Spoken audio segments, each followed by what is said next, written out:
सूरदास का ये जो सूर सागर, ये इनका सर्वाधिक लोकप्रिय साहित्य मतलब एक पूरा का पूरा ग्रंथ है। और उसी सूर सागर से हमारा ये जो नया हमारा जो चैप्टर है पद, वो लिया गया है। ये जो सूर सागर है ना बेटा, इसमें वात्सल्य और श्रृंगार, ये दोनों के दोनों जो रस हैं यहाँ पर बहुत प्रचुर मात्रा में है इस ग्रंथ में। सूरदास के सूर सागर। वात्सल्य क्यों है? क्योंकि यहाँ पर कृष्ण और यशोदा का जो प्रेम है, जो वात्सल्य है, वो दिखाया गया है।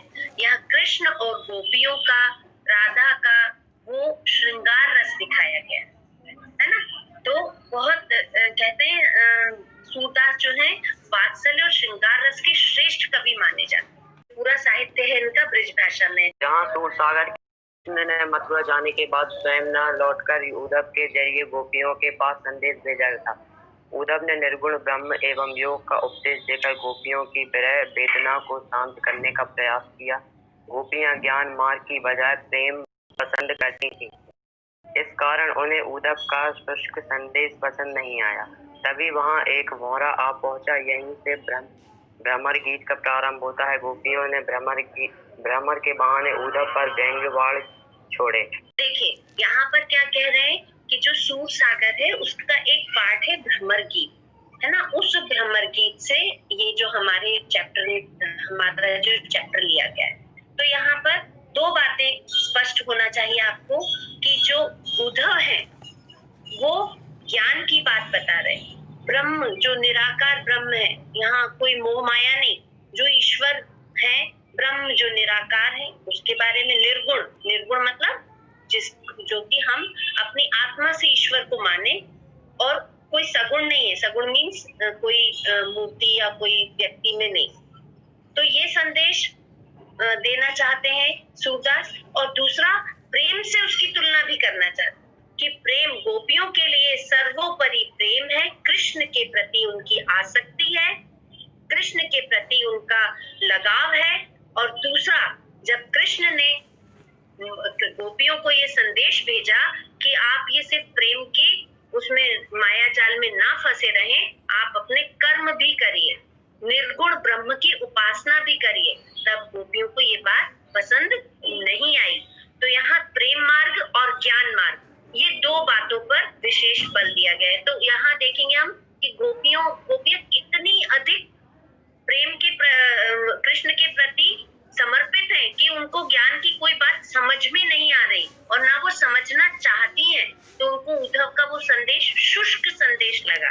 शुष्क यानी फीका, कोई उसमें कोई रस नहीं, कि कोई बात मानने योग्य नहीं है उनके लिए, है ना।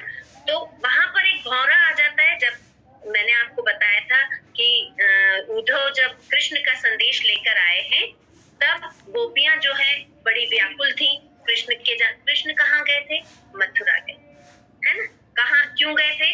क्योंकि कंस के जब अत्याचार बढ़े थे तो वो वहां उनके लिए गए थे और वहां के फिर वो राजा बन गए थे। अब यहाँ पर जो ब्रिज में गोपियां परेशान थी, कृष्ण नहीं आ रहे थे, उनको लगा था कि थोड़े समय के लिए जा रहे हैं, लेकिन कृष्ण तो वहां के राजा बनकर और वहीं अपना राजपाट चलाने लगे थे। तब ये जो संदेश आया, उनको लगा था कि कृष्ण हमारे लिए कुछ अच्छी बातें बताएंगे, कृष्ण ये संदेश भेजेंगे कि हमें भी आपकी बहुत याद आती है, हम जल्दी आएंगे, ऐसा वैसा।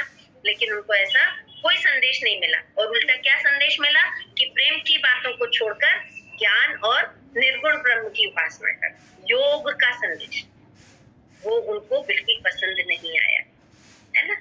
चलिए अब आगे बढ़ते हैं।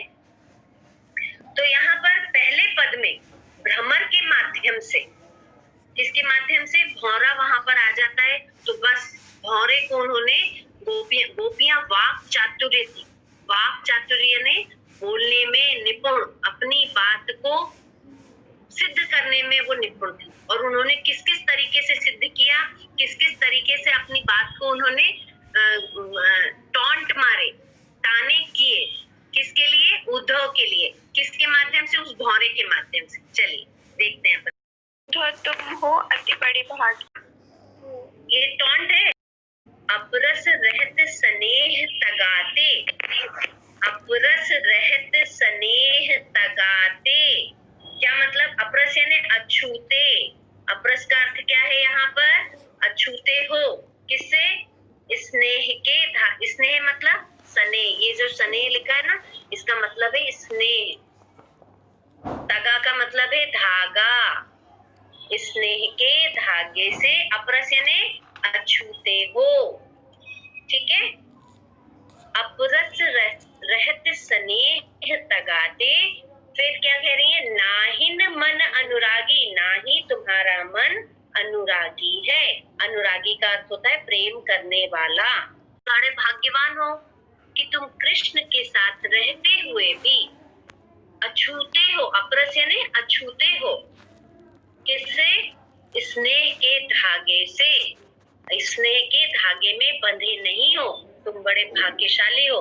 हम ऐसे भाग्यशाली नहीं है। हम तो कृष्ण के प्रेम में बंधे हुए हैं। और वो क्या कह रही है? ना ही तुम्हारा मन प्रेम करने वाला हुआ। पुरैन पात रहत जल भीतर। इसमें सबसे पहले पुरैन पात अलंकार देख लो। कौन सा अलंकार है इसमें? ये दोनों शब्द, दोनों वर्ण मिल रहे हैं। कौन सा होता है? अनुप्रास अलंकार, है ना। अब हम पढ़ते हैं पुरैन। पुरैन का मतलब है कमल। क्या मतलब है इसका अर्थ? कमल। क्या है पुरैन? पुरैन अर्थात कमल। कमल का पत्ता। पात का अर्थ है पत्ता। कमल का पत्ता जिस तरह रहत यानी रहता है जल के भीतर। आप सबने देखा होगा ना कमल का पत्ता। कमल जल में खिलते हैं, तो जिस तरह कमल तो ऊपर रहता है लेकिन पत्ता तो फिर भी डूबा रहता है ना जल में। तो वो क्या कह रहे हैं? जिस तरह से, क्या कह रही गोपियां? जिस तरह से कमल का पत्ता जल के भीतर रहता है, उसके बाद भी उसका जो देह है, उसका जो पत्ते का जो शरीर है, उस पर दाग नहीं पड़ता पानी का। आप खुद देखिएगा, कोई भी पत्ता यदि पानी में डाला रहे तो वो काला पड़ जाता है, कलर चेंज हो जाता है। लेकिन कमल का पत्ता, देखा है ना कमल का पत्ता कैसा शेप होता है? तो कमल का पत्ता पानी में डाला होता है, उसके ऊपर पानी आता जाता है, लेकिन वो उस पर कोई असर नहीं होता है। तो ठीक उसी तरह गोपियां क्या कह रही हैं? किससे तुलना कर रही? कमल के पत्ते से। किसकी? उधो की तुलना कर रही है कि तुम तो उस कमल के पत्ते के समान हो जो जल के भीतर रहकर भी कोई तुम पर दाग नहीं पड़ा। जल यानी प्रेम, प्रेम यानी कृष्ण। कृष्ण के साथ रहते हुए भी तुम पर कोई दाग नहीं पड़ा। जिस तरह कमल का पत्ता जल में रहता है और उसकी देह पर, उस कमल के पत्ते पर किसी तरह का पानी का दाग नहीं पड़ता। दागी यानी दाग पड़ना। क्लियर है इतनी बात? जो जल माह तेल की गागरी। जिस तरह से, देखो यहाँ दो अर्थ हम समझ सकते हैं। जिस तरह से यदि गगरी में तेल भरा हो, ठीक है, जिस तरह से यदि गगरी में तेल भरा हो, उसमें हम पानी की बूंद डाल दें तो वो क्या तेल और पानी मिक्स हो जाता है? नहीं।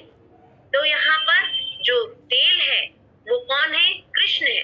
और वो जो बूंद है वो कौन है? उद्धो है। तो जिस तरह से कृष्ण रूपी तेल में अगर तुम पानी की बूंद हो और बिल्कुल अलग हो, मिले नहीं हो उसमें, तो यहाँ पर उन्होंने उदाहरण दिया। फिर हम दूसरा एक और उदाहरण देते हैं कि जिस तरह से गगरी के ऊपर पानी नहीं ठहरता है क्या पानी? तुम उस गगरी के समान ही हो कि जिस पर प्रेम रूपी पानी ठहरता ही नहीं।